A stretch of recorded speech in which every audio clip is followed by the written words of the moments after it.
MP के एक मशहूर डॉक्टर को किसने मारा था? ये सवाल पुलिस के सामने जब आया था तो पुलिस भी सोचने पर मजबूर हुई थी। कातिल को ढूंढने में पुलिस के पसीने छूट गए थे।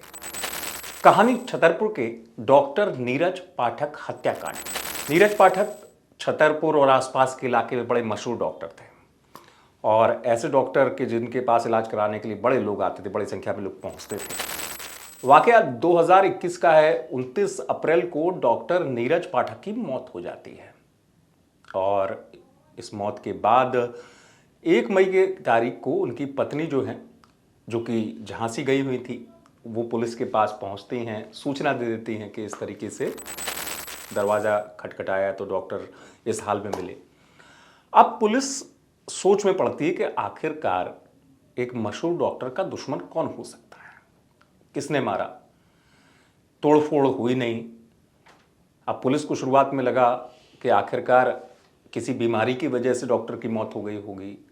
पुलिस ने तमाम एंगल पे काम किया और जिसे कहते हैं कि पोस्टमार्टम रिपोर्ट जब आती है उसका एक बड़ा मतलब इसलिए इम्पोर्टेंस होती है, इम्पोर्टेंट मानी जाती है कि उससे बहुत सी चीज़ें क्लियर होती हैं। पोस्टमार्टम रिपोर्ट आई तो उससे पुलिस को एक चीज़ शुरुआती तौर पर क्लियर हुई कि ये जहर की वजह से मौत नहीं हुई है, किसी बीमारी की वजह से मौत नहीं हुई है। डॉक्टर को करंट लगा। अब सवाल ये करंट कैसे लगा, लगाया गया, ये तमाम चीज़ें पुलिस के जहन में घूम रही थी। पुलिस इसी दरमियान डॉक्टर के बैकग्राउंड को तलाशना शुरू कर देती है। सिविल लाइन थाना का मामला था छतरपुर का, और डॉक्टर के बैकग्राउंड को तलाशा जाता है तो पता चलता है कि डॉक्टर के आसपास के लोगों से, या जिसे कहें निकट के रिश्ते जिनसे होते हैं पास के, उनसे संबंध ठीक नहीं थे। अब पुलिस इस एंगल पे काम करती है। इस मामले में पुलिस को एक ऑडियो भी हासिल होता है डॉक्टर की मौत से पहले का।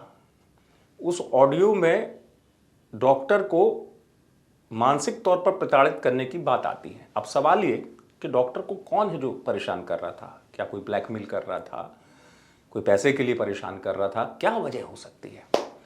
अब पुलिस तमाम एंगल से जांच करना शुरू करने के बाद इस नतीजे पर पहुंचती है कि आसपास का वो व्यक्ति कौन है जिसकी डॉक्टर से इस कदर नफरत है।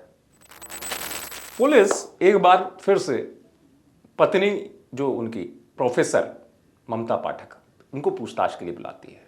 पति डॉक्टर, पत्नी प्रोफेसर। पूछताछ होती है और पत्नी से जब पूछताछ होती है तो उससे एक बड़ा खुलासा हो जाता है। पुलिस बहुत सख्ती से पूछताछ करती है। तब कहीं जाकर पता चलता है कि जो प्रोफेसर पत्नी है वो कबूल कर लेती है कि वो कत्ल उन्होंने किया। कत्ल की वजह काफ़ी हैरान करने वाली थी।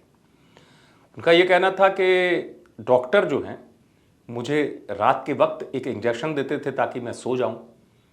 अब उसका कनेक्शन क्या कि इंजेक्शन इसलिए देते थे क्योंकि मुझे उनके किसी अफेयर पर शक था और मैं जब भी सवाल पूछती थी और कोई बहस होती थी, इंजेक्शन दे देते थे कि तुम्हारी तबीयत खराब हो जाएगी और सो जाओ।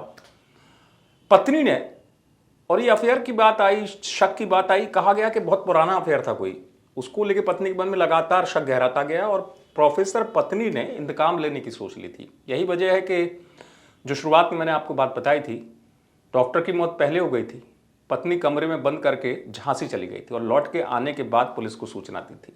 पुलिस को बस वही बात पकड़ में आई कि आखिरकार पति के मौत के इतने दिनों बाद पत्नी क्यों थाने पहुंची, और पुलिस ने जब खंगाला तो पूरी हकीकत सामने आ गई।